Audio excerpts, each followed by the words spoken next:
Hello जी। उम्मीद है आप सब खैरियत से होंगे और जहाँ भी होंगे खुश होंगे। अल्लाह ताला आप पे अपना फजल करे बहुत ज़्यादा। यही मैं डायलॉग बोलता था आज से कुछ महीने पहले, और फिर मैंने वीडियो बनानी बंद कर दी क्योंकि आप में से अक्सर व्यूअर्स हैं वो मेरे जानते हैं कि मुझे आज से 14 महीने पहले ब्रेन ट्यूमर डायग्नोस हुआ और बड़ा मुश्किल टाइम मैंने काटा। आज तक मैंने नहीं बताया किसी को, उस तरीके से आप लोगों से शेयर नहीं किया जो मैं आज बातें शेयर करूँगा आपके साथ। कि क्या हुआ मेरे साथ और अब आगे क्या प्रोसीजर है। 2 से 3 दिन बाद मेरा एमआरआई है, फ़ॉलो-अप एमआरआई है, क्योंकि ट्यूमर अभी बीच में ही है डेफ़िनेटली। और अल्लाह करे कि वो जल्द से जल्द ख़त्म हो जाए, मुकम्मल शफ़ा मिल जाए मुझे। अल्लाह ताला का फ़ज़ल बहुत हुआ है, अल्हम्दुलिल्लाह। बस आपकी दुआएँ चाहिए और आपसे कुछ बातें शेयर करनी हैं। और मेरे कुछ व्यूअर्स होंगे और कुछ नए होंगे, तो मैं नए जो व्यूअर्स होंगे उनको भी बताता चलूँ कि एक ज़िंदगी गुज़र रही थी बड़ी अच्छी, और हँस खुल खेल के और अपनी ज़िंदगी में जिस तरह इंसान मगन होता है। और मैं यहाँ वीडियोज़ लगाता था और आधा-आधा घंटा बोलता था लगातार नॉन स्टॉप, ठीक है? और संजीदा वीडियोज़ भी होती थी, सोशल इश्यूज़ पे भी होती थी। उसके अलावा फ़नी भी मैं करता था, तो बल्कि कई लोग मुझे कहते थे आप उमर शरीफ हैं। मतलब कई लोगों ने मुझे कोई नाम दे देना, कहीं कोई। तो हर किस्म की वीडियोज़ बनाता था और फ़िल्म भी बोलता था और बड़ी हिम्मत से बोलता था। अब मैं वो वीडियोज़ देखता हूँ, तो मैं सोचता हूँ कि मैं कैसे बोल लेता था इतना ज़्यादा, इतनी हिम्मत से। तो आज मैंने बोलने के लिए बड़ी हिम्मत जमा की है काफ़ी दिन बाद। और आप लोगों से रिक्वेस्ट है कि वीडियो को लाज़मी पूरी देखिएगा, क्योंकि आपसे कुछ बातें शेयर करनी है, अपनी सेहत के हवाले से भी और उसके अलावा भी। तो बड़ा कुछ बोल लेता था और बड़ी एनर्जी होती थी। वो एकदम एनर्जी खत्म हुई जब आज से 14 महीने पहले मैंने जिस तरह बताया ब्रेन ट्यूमर डायग्नोस हुआ। उस टाइम भी मैंने बड़ी हिम्मत से काम लिया था। मेरे व्यूअर्स जानते हैं, मैंने वीडियो लगाई थी जब बताने के लिए कि मेरा आज एमआरआई हुआ और मुझे ब्रेन ट्यूमर डॉक्टर ने बताया। जो डॉक्टर ने कहा कि ये देखो ना तुम्हारा क्या अंदर से निकला है, ये चेक करो, ये है ना, ये ट्यूमर है ना। तो डॉक्टर का मैंने वो सारा बताया था। तो उसके बाद मैंने वो गामा नाइफ की रेडिएशन कराई थी, सर्जरी हुई मेरी वो वीपी शंटिंग की। तो मेरे साथ असल में 2 मसले चल रहे हैं। एक ट्यूमर का, और उसके साथ उसकी वजह से मेरे अंदर यहाँ से दिमाग से लेके पेट तक नाली डली हुई है, यहाँ से गुजर रही है नाली। नाली एक वो होती है, वो जो गंदी नाली बाहर वाली वो नहीं, ये नाली है मतलब पाइप। आसान अल्फाजों में बता रहा हूँ, उसे वीपी शंटिंग कहते हैं, शंट कहते हैं बेसिकली। जिस तरह स्टंट होता है दिल का, ये शंट होता है। तो ये अंदर से पानी का खराज यहाँ से पेट तक करती है, क्योंकि वो ट्यूमर ने उसको रास्ता रोका हुआ है, जो कि एक ऑटोमेटिक सिस्टम होता है उसका। तो उस वो मेरी एक दफ़ा ऑपरेशन हुआ, फिर वो ख़राब हो गई। ख़राब होने के बाद वो ये इमरजेंसी ऑपरेशन होता है, उससे बड़ा मसला होता है, तबीयत ख़राब होती है, मैं होश में नहीं था। उसकी सारी कहानी है। तो ये बड़ा एक मुश्किल वक़्त गुज़रा और मैंने बहुत सी चीज़ें व्यूअर्स को बताई भी नहीं। और वो आज मैं शेयर करूँगा। और 3 महीने तो मैंने इस चैनल पे वीडियो ना लगाने की वजह ये भी थी कि एक तो इस चैनल पे स्ट्राइक आ गई थी। स्ट्राइक क्यों आ गई थी? वो जी खान साहब पे हमला हुआ था, तो जो उस उनकी मैंने वीडियो लगा दी थी, वो जो जिसने किया था हमला, तो उस पे जो है वो जी आ गई थी कि टेररिस्ट ऑर्गेनाइज़ेशन की आपने लगाई है। हालाँकि ऐसी कोई बात नहीं थी, लेकिन बस यूट्यूब की मर्ज़ी है। कोई इस मुल्क में जो मर्ज़ी झूठे चैनल बना के चलाता रहे। ये आपको पता है यूट्यूब पे क्या कुछ चल रहा है, और वो चलते रहते हैं। और खैर मेरे असल में वो क्या कहते हैं, भैड़े दिन आए हों ना, तो भैड़े दिनों में हर चीज़ ही उल्टी हो रही होती है। तो मेरे साथ ये था कि बीमारी के साथ-साथ हर चीज़ ही उल्टी हो रही थी। मतलब जो भी काम करता था, वो उधर से नेगेटिविटी। मतलब अ, मैं फिर भी अल्लाह का शुक्र अदा करूँगा अल्हम्दुलिल्लाह कि अल्लाह ताला ने मुझे सेहत दी और दे रहा है, और अल्लाह ताला ने रिज़्क अता किया, ठीक है? अल्लाह ताला ने मतलब मैं वेले बह के रोटी खाई, क्योंकि मतलब सीधी-सी बात है, बीमारी इस मुल्क में, पाकिस्तान में रहना वैसे ही बड़ा मुश्किल है, और यहाँ पे बीमारी काटना और इलाज करवाना, पैसे लगाना, फिर खाना खाना, फिर आप बीवी बच्चे वाले हों, तो बड़ी मुश्किलें होती हैं। और अब आप देख रहे हैं इस मुल्क में जो इस टाइम महँगाई है, इन्फ्लेशन का जो हालात हैं, ठीक है? तो ये सारे मसले हैं। तो खैर सारी बातें करेंगे। हुआ ये कुछ यूँ था कि मैं आज शेयर करना चाहता हूँ, मेरा दिल कर रहा था, मैं काफ़ी दिनों से दिल में रख-रख के मैं बंदा थक जाता है, मतलब जितनी भी हिम्मत करे। मेरे व्यूअर्स जानते हैं मैंने बड़ी हिम्मत की। लोग मुझे कहते हैं विल पावर से काम लो, हर कोई कहता है। मैंने जितनी विल पावर से काम लिया अल्लाह के फ़ज़ल से, ये भी अल्लाह विल पावर भी अल्लाह ही देता है। इसमें मेरा कोई कमाल नहीं, ये अल्लाह का कमाल है, अल्लाह अल्लाह ही देता है। लेकिन अभी भी लोग मुझे कहते हैं कि विल पावर से काम लो। जितना भी करो, इंसान हो, इंसान थक जाता है, बंदा टूट जाता है। एक नहीं 100 मसले होते हैं। मैंने बताया चैनल चला रहा था तो इनकम भी अच्छी खासी माशाल्लाह हो रही थी। मतलब जितनी पाकिस्तान में एक अच्छा घर चलाने के लिए पैसे चाहिए होते हैं, उतनी इनकम हो रही थी। और एकदम वो बीमारी भी आ गई, चैनल भी उसके बाद गया, स्ट्राइक भी आ गई, और उसके बाद फिर सारा कुछ उल्टा होता गया, और ना इनकम रही और ना ही सेहत रही, ना ही हिम्मत रही। तो बंदा जो अपने जोम में जा रहा होता, स्पीड से सोच रहा होता, प्लानिंग कर रहा होता है कि अच्छा अब अगले महीने मजीद इनकम करूंगा तो ये करूंगा प्लानिंग, फिर उसके बाद ये करूंगा। तो इंसान अपने आप को पता नहीं क्या कुछ समझता है, और एकदम सब कुछ वो इंसान जीरो पे आ जाता है वापस। तो वो जो कहते हैं ना कि अल्लाह ही देता है और अल्लाह ही ले सकता है। तो ये इंसान को जब ठोकर पड़ती है, जब इंसान तकलीफ में जाता है, तो फिर ही समझ आती है, और फिर ही इंसान जो है वो ज्यादा अल्लाह के सामने सजदा रेज़ होता है। खैर, मैं ये जो वीडियो है ये लंबी होगी डेफिनेटली, तो जो दिल वाले हजरात हैं, जो दिल रखते हैं, वो देख सकते हैं, बेशक 2 टोटों में देख लें। बहुत से लोग नहीं देखेंगे, वो उनकी मर्जी है, उनका राइट है, वो बेशक चटपटा देखें जाके, ठीक है, कि आज किसकी यूट्यूब पे तलाक हो गई। यूट्यूब पे तो ये चल रहा होता है, या फिर वो सियासी खबरें चल रही होती हैं, या फिर आजकल डेली व्लॉगिंग बढ़ी है। तो डेली व्लॉगिंग भी मैंने की, लेकिन उसमें मैं ऐसे ही आ जाता था रफ। आज मैं काफ़ी अरसे बाद कैमरे के सामने शलवार कमीज वेस्ट कोट रुमाल रख के बैठा हूँ, इसलिए क्योंकि मैं इस तरीके से बैठता होता था। और मुझे याद है, मैं वो रिमाइंड कर रहा हूँ, आप लोगों को भी याद होगा कि मैं इस तरह तैयार श्यार होके हैं, पप्पू बचा बन के तो आके बैठ जाता था, और फन भी करता था, संजीदा बातें भी करता था, सब कुछ करता था।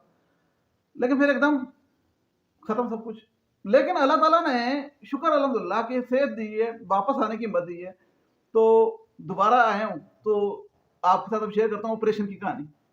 लेकिन पहले ऑपरेशन तक पहुंचे कैसे, क्योंकि वो बड़ा तकलीफदेह मसला था। उसके बाद मेरी जो आंखें बंद हो गई थी और मेरी याददाश्त चली गई थी, वो याददाश्त चली गई, वो बड़ा तकलीफदेह मसला था, वो बड़ा तकलीफदेह मसला था।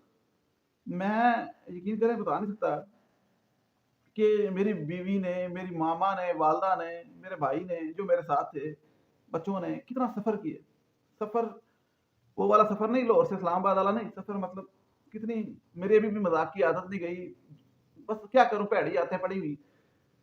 बहुत तकलीफ उन्होंने मेरे साथ देखी, और आज मैं आपके साथ शेयर करता हूँ।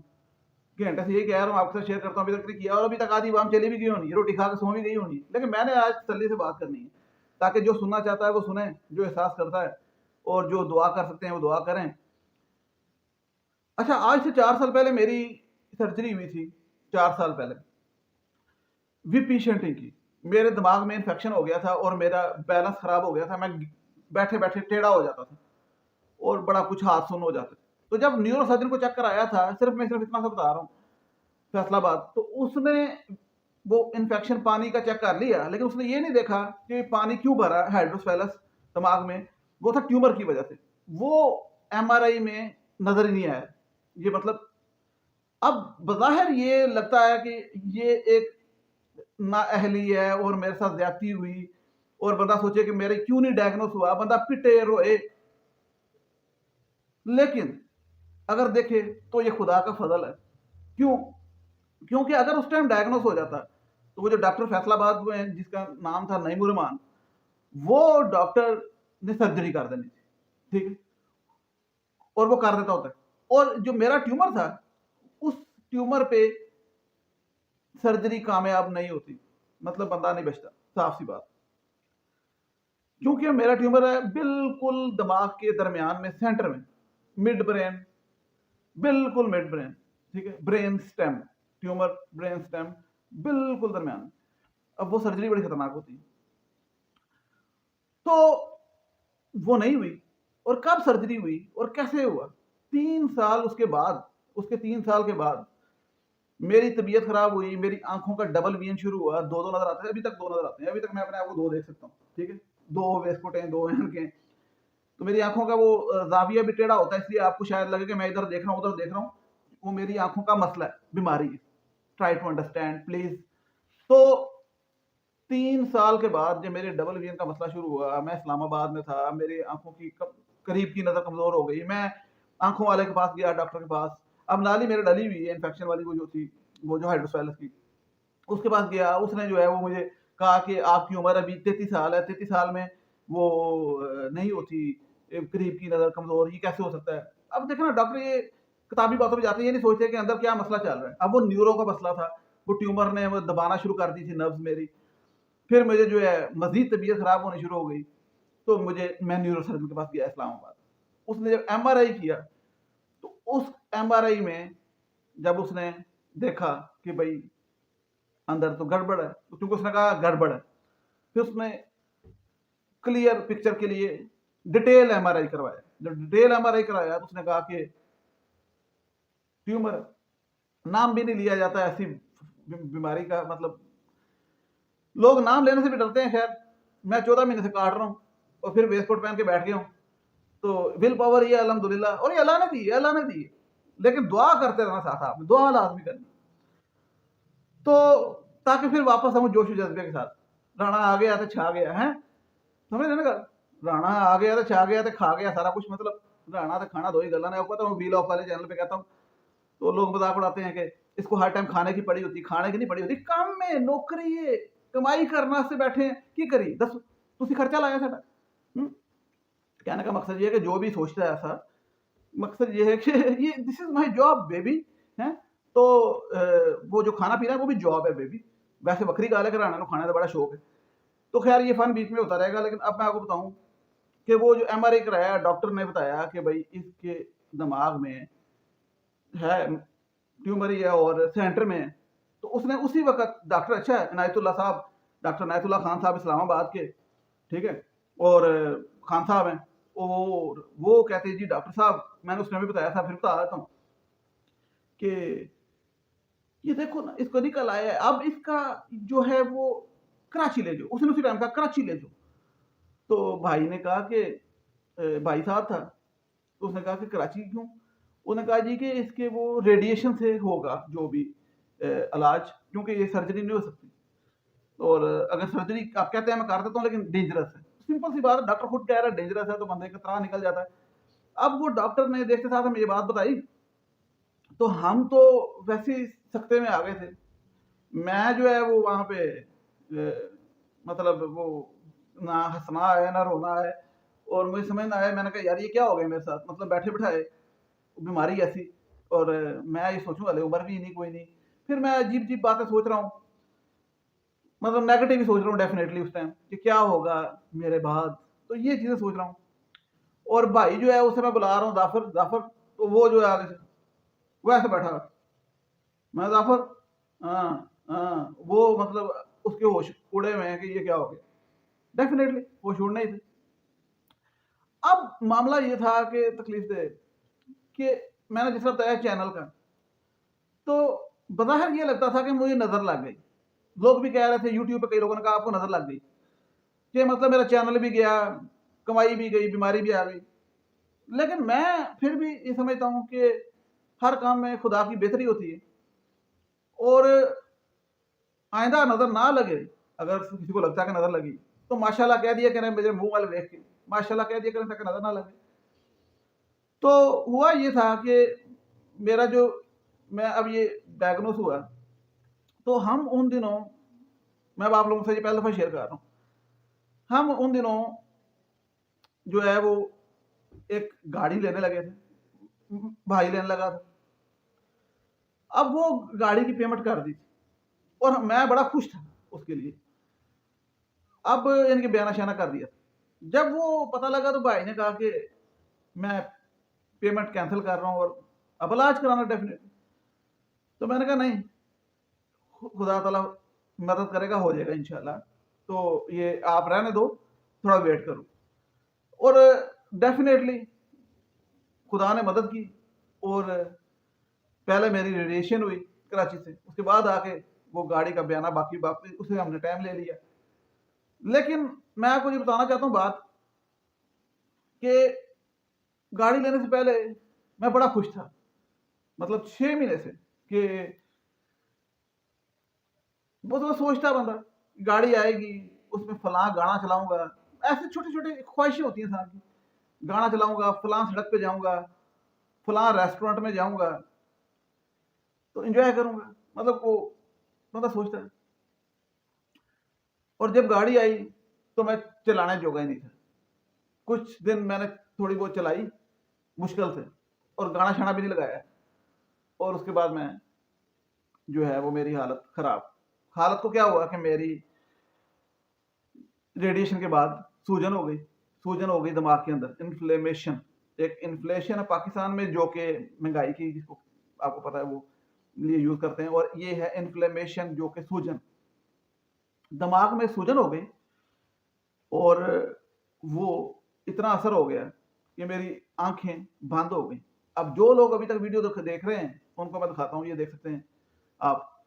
अच्छा, तो इसलिए वीडियो बना रहा हूँ क्योंकि बोलना भी तो है, तो वीडियो यूट्यूब पे तो बनानी नहीं, तो यानी यहाँ पे बना लेता हूँ ताकि आपको पता भी लग जाएगा तबीयत का। और हाँ जी, अस्सलाम वालेकुम। ये मन्नू है, इसका नाम है मिनाल सिद्दीकी।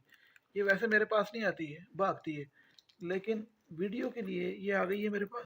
ये मेरी कंडीशन हो गई जो है वो, और मेरा चलना फिरना और सोचना, और फिर मेरी बोलना, मेरा मतलब आहिस्ता आहिस्ता मैं डाउन जाता गया। तो गाड़ी क्या चलानी थी, 2-3 महीने गुजरे, और मैं जो है ना वो अपने भाई, बेगम, कोई पहचानना ही भूल गए, वालदा भी थी बच्चे, कि मैं, जाफर मेरा भाई का नाम है, वो आता था दफ्तर से, तो मैं उसे कहता था कि जाफर, नाम उसका ले रहा हूँ, लोग ले रहे हैं सारे, बाकी लोग ले रहे हैं, मेरा छोटा भाई कहाँ पे? अब मेरा छोटा भाई सिर्फ जाफर ही था। तो कह रहा था क्या मतलब? अच्छा, ये लोग समझते थे मैं मजाक कर रहा हूँ, क्योंकि मैं बज़ाहिर होश में लग रहा हूँ, वो समझते थे दवाइयाँ खा रहा था, स्टीरॉयड भी ले रहा था, तो शायद इसको असर है, नींद चढ़ी हुई है, होश में नहीं। ऐसा कुछ नहीं था। मेरे तबीयत मजीद खराब होनी शुरू हो गई। मैं उसे कहता था जाफर छोटा भाई किधर? वो ये समझता मजाक कर रहा। ठीक है, फिर बेगम को भी पहचानना छोड़ दिया। ठीक है, तो उसके बाद रात को उठ के बेड से गिर जाता था, सर पे चोटें लगी, वॉशरूम जाता था गिर जाता था, और रात को फिर ये इनको मतलब मुझे पकड़ के सोना पड़ता था इनको, फिर नीचे लटाया, नीचे मैट्रेस पे, ताकि गिरे ना।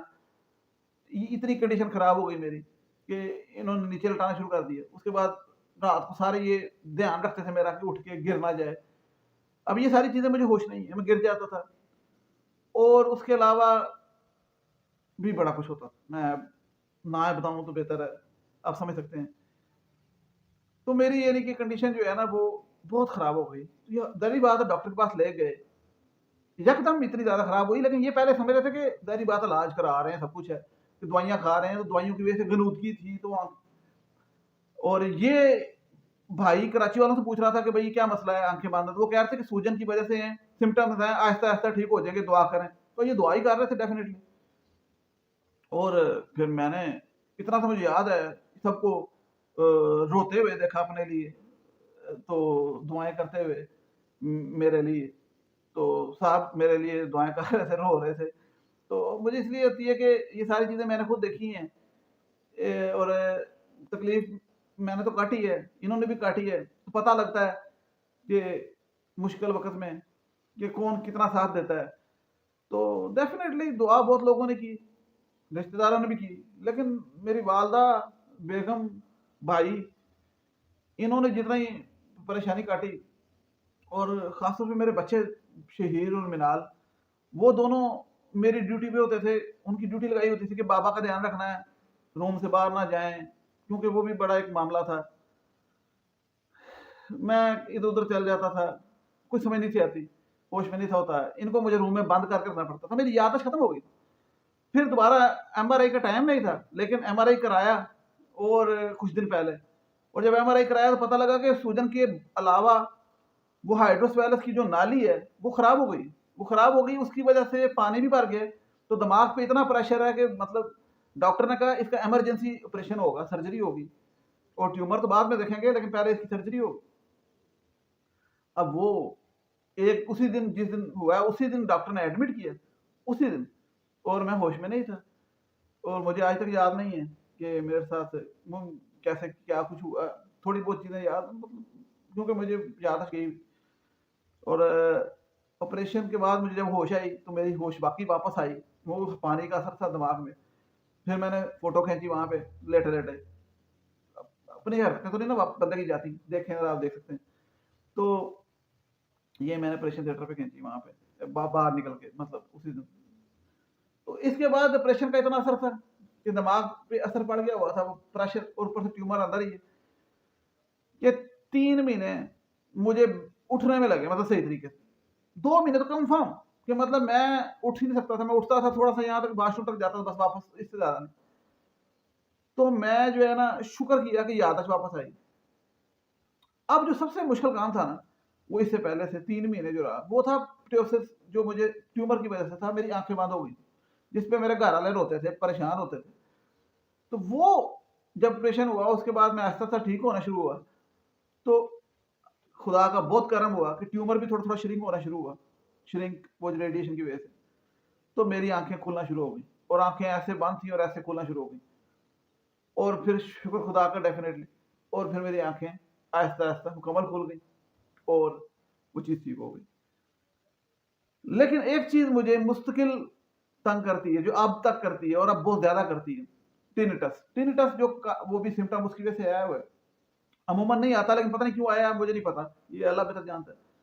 टिनिटस में कानों में शोर आता है बहुत ज़्यादा, बाहर से गूं, बाहर से, और दूसरे की आवाज़ मुश्किल से सुनाई देती है, उसकी बड़ी तकलीफ होती है। मेरा नेचुरली, मतलब बाय बर्थ एक ही कान है, मतलब ये कान से मैं सुनाई नहीं देता, बचपन से मेरे एक कान से सुनाई देता, उसमें भी शोर आना और दूसरों की आवाज़। अभी मुझे अपनी आवाज़ भी गूंज रही है ना, मुझे तकलीफ हो रही है, लेकिन मैं आज बोलने का दिल है तो मैं बोल रहा हूँ। तो ये मुझे बड़ी तकलीफ देती है, ठीक है। डबल विजन वैसे ही है, मतलब है, और नज़र कमज़ोर है करीब की, इसलिए मुझे ये लगानी पड़ती है, नहीं तो मुझे नज़र ही कुछ नहीं आता सही तरीके से। तो सिम्टम वहीं पे। अब वो फॉलो अप चलता रहा, ट्यूमर का वो फिर दोबारा कराया, जो फॉलो अप आज से 5 महीने पहले, जब ऑपरेशन के बाद, तो थोड़ा सा मजीद श्रिंक हुआ, और शंट ठीक था। अब बीच में भाई की शादी आ गई दिसंबर में। तो जब शादी आई तो उस टाइम मैंने एमआरआई कराना था, लेकिन नहीं कराया, क्योंकि एक तो बस उसकी बहुत सी वजूहत थी, लेकिन सीटी स्कैन कराया कि पता लग जाए शंट ठीक है, क्योंकि मेरी तबीयत जो खराब हो रही थी उन दिनों में, वो शंट वाली थी। तो शंट का भी एक मसला होता है, वो इमरजेंसी सर्जरी होती। सीटी स्कैन कराया तो शंट ठीक था, और ट्यूमर वहीं पे था। लेकिन उसकी ट्यूमर की जो कंप्लीट उसकी डिटेल है, वो एमआरआई में पता लगती है, वो सीटी स्कैन में नहीं पता लगती, क्योंकि मेरा वो इतना अंदर है दिमाग के, कि वो कंप्लीट डिटेल एमआरआई जो होता है कलर, उसके अंदर वो पता लगता है, ऐसे नहीं पता लगता।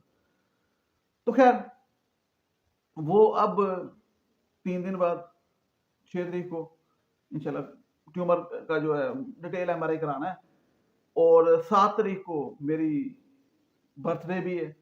7 को मैं माशाल्लाह इंशाल्लाह 34 का हो जाऊंगा। तो दुआ कीजिएगा कि अल्लाह ताला सेहत दे, और फिर शुगर भी लगाएं, सब कुछ करें। दिल करता है, लेकिन हिम्मत नहीं होती। ऊपर से मैंने बताया कि जिस काम में हाथ डाला पिछले 1 साल के अंदर, वो काम पुठा ही हुआ, मतलब उल्टा ही हुआ, ठीक है। जो कमाई थी वो भी गई।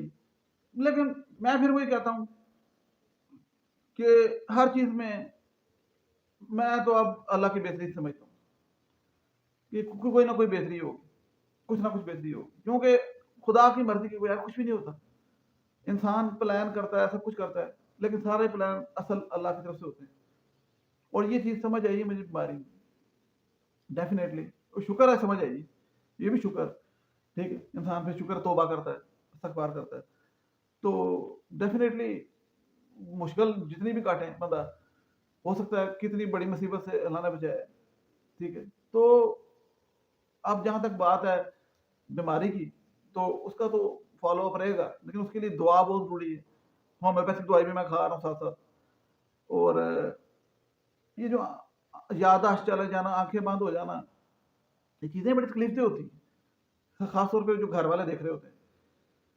तो अभी इस टाइम भी मुझे काफ़ी कमज़ोरी है, सर भारी रहता है, आँखों में डबल विज़न, आँखों में कमज़ोरी, कानों में बाधें। तो दुआ बहुत कीजिएगा, क्योंकि अब आगे जो है वो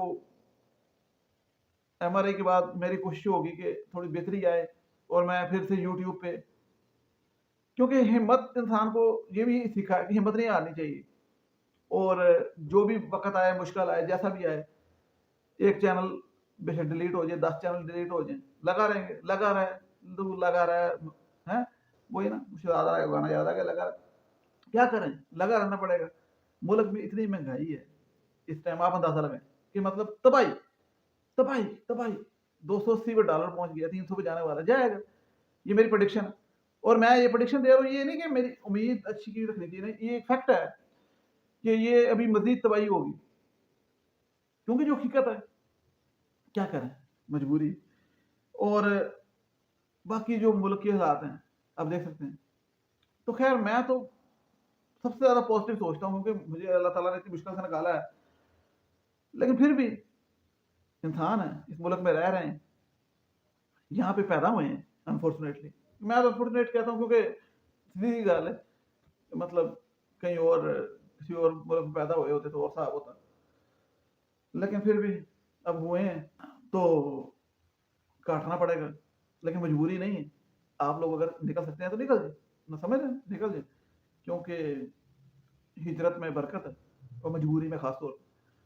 तो अब मैं यूट्यूब पे दोबारा शुरू करूँगा, और एक नहीं 2-3 चैनलों पे शुरू करूँगा, इस पे भी, मेन चैनल पे भी। उसके अलावा अभी 1-2 चैनल चलाऊँगा, और वो भी यहाँ शेयर कर दूँगा। तो ऐसा आपने ऐसा करना है कि, बल्कि मैं नीचे कमेंट्स में शेयर भी कर देता हूँ, ये क्या कहते हैं, डिस्क्रिप्शन में शेयर भी कर देता हूँ। तो आप लोगों ने सपोर्ट करनी है, बहुत ज़्यादा सपोर्ट करनी है, ठीक है? इतना तो करें और दुआ करें, ताकि अल्लाह ताला फिर से हिम्मत दे और फिर से दोबारा से आके कर सकूँ आपके साथ सारी बातें शेयर। एमआरआई कराऊँगा, वो भी आपके साथ शेयर करूँगा, और 2-3 दिन बाद दुआ करें कि बिल्कुल श्रिंक हो गया हो, ठीक है? तो अल्लाह ताला आप सब पे बहुत फ़ज़ल करे जी, और दुआ करते रहिए, कि मैं बार-बार कहता हूँ, तो कि ये सब खुदा की मर्ज़ी है, खुदा के हाथ में है, तो इसलिए दुआ ही है। तो काफ़ी दिनों से बोला नहीं था, बोलने की हिम्मत भी नहीं थी, बोला जाता ही नहीं था। आज बड़ी हिम्मत बना के वेस्टकोट पहन के बैठा हूँ, इसलिए ज़्यादा बोला हूँ। तो जिन लोगों को मेरी बातें फ़ज़ूल में लंबा करना, ये ऐसी चुभने लगी हैं, तो माज़रत है जी। करते-करते जो है वो बीच में मेमोरी भी इसकी खत्म हो गई मोबाइल की, मैंने दोबारा उसको फिर किया है। तो ये सोफ़े का रंग भी मैच हो रहा है, मैंने तो अब नोट किया है। शुक्र है वेस्टकोट पा ली, नहीं तो एक और का लगना चाहिए। तो बहरहाल वो मैं जो बड़ी चीज़ें चेंज हुई हैं, और गुस्सा मैंने छोड़ दिया है। डेफ़िनेटली बहुत गुस्सा करता था मैं, और वो भी मुझे लगता है, और लोग भी कहते हैं कि बीमारी की वजह से होता है। 4-5 साल से मैं बीमारी जो झेल रहा हूँ, वो अंदर वो चिड़चिड़ापन। लेकिन अब तो मैं इसलिए भी नहीं करता, क्योंकि समझ आ गई कि फ़िज़ूल चीज़ है। गुस्सा इंसान को तबाह कर देता है। तो उसके अलावा पॉजिटिव रहना डेफ़िनेटली, और लोगों के साथ अच्छे रहना, और मतलब अच्छे उनके साथ दिल से अच्छे रहना। लेकिन फिर भी इस वक़्त में बड़ी तकलीफ़ हुई मुझे कुछ लोगों के रवैये देख के, जहाँ पे कुछ लोगों ने बड़ी दुआएँ की, बड़ी हमदर्दी दिखाई, तो सामने नज़र आता है। वहाँ पे कुछ लोगों की वजह से मुझे बड़ी तकलीफ़ भी हुई, जिन्होंने पहले तो बड़ी हमदर्दी दिखाई, लेकिन बाद में उन्होंने मुझे बहुत तकलीफ़ दी, नहायत तकलीफ़ दी, उनके रवैयों ने। तो उनके रवैये से मैं बड़ी तकलीफ़ हुई, लेकिन ये खुदा देख रहा होता है, और इंसान जब किसी को तकलीफ़ देता है तो खुदा खुश नहीं होता। तो डरना चाहिए खुदा से, ठीक है? और मैं वैसे किसी के बारे में कुछ नहीं कहता, और किसी को जो है वो सख्त अल्फाज भी अब यूज़ करना कम कर दिए बहुत ज़्यादा, मैंने बताया गुस्सा कम कर। लेकिन एक किस्म के लोग हैं जो कि लोगों को, पाकिस्तानियों को, वो स्पीशी, उनके मैं बड़ा खिलाफ हूँ। आप लोग मजाक समझेंगे, लेकिन मैं वाकई, कि जो बाहर के मुल्कों में बैठ के तो पाकिस्तानियों को कहते हैं कि बाहर नहीं आना, या फिर ये कहते हैं कि यहाँ पे भी सेम है, या फिर ये कहते हैं कि यहाँ पे भी महंगाई है जैसे पाकिस्तान में है, या अपने आप को कंपेयर करते हैं कि भाई हम और पाकिस्तान में कोई फ़र्क नहीं है, और यहाँ भी मुश्किलें हैं, या वहाँ की नेगेटिविटीज़ गिनाते हैं। तो ऐसे लोगों को मैं बहुत ही खुसूसन शदीद नापसंद करता हूँ, और उन पे मैं लानत भेजता हूँ। तो उनको खैर, क्योंकि ये बीमारी में ये भी मैंने चीज़ देखी ना, बहरहाल तकलीफ होती है। तो बहरहाल उनको नहीं मैं छोड़ सकता, बाकियों को मैं छोड़ता हूँ। जो है वो, क्योंकि वो जुल्म कर रहे हैं हमारे मुल्क में, जो इस टाइम गरीब आटे की लाइन में लगा हुआ है ना, और मिडिल क्लास तो बेड़ा गर्क की लाइन में लगा हुआ है। मिडिल क्लास का तो कुछ भी नहीं बचा, ठीक है। तो मैंने एक चैनल बनाया मिडिल क्लास राणा के नाम से। क्या? Middle class Rana. उसके सब्सक्राइबर करें 1000 तो फिर मैं वीडियो लगाता हूँ, वैसे भी लगा दूंगा, लेकिन आप करें तो फिर लगाता हूँ। तो खैर, चैनल सब्सक्राइब कीजिएगा, बेल आइकन प्रेस कीजिएगा जी, लाजमी। एंड पे कह रहा हूँ, किसी ने कित करना ही, सारे चले गए होने, रोटी खा के सो गए होने, चाह पी के। चलो हुण दसो कौन इस तक बैठा? जेड़ा बैठा उन्होंने मैं नाम दवांगा, चिकन चीज समोसा खवावांगा। ओहो, कोई रिश्तेदार ने देख लिया, उन्हें आ भी जाना। नहीं, चिकन चीज समोसा नहीं, कुछ और। अच्छा, ये ऑफर रिश्तेदारों के लिए नहीं, रिश्तेदारों के लिए ऑफर नहीं क्योंकि उन्हें आ जाना तो ये भी इस टाइम होना भी नहीं। तो खैर, बारह चैनल सब्सक्राइब करें, बेल आइकन प्रेस करें। नेक्स्ट वीडियो को इजाजत दीजिए। थैंक यू सो मच, अल्लाह हाफिज़।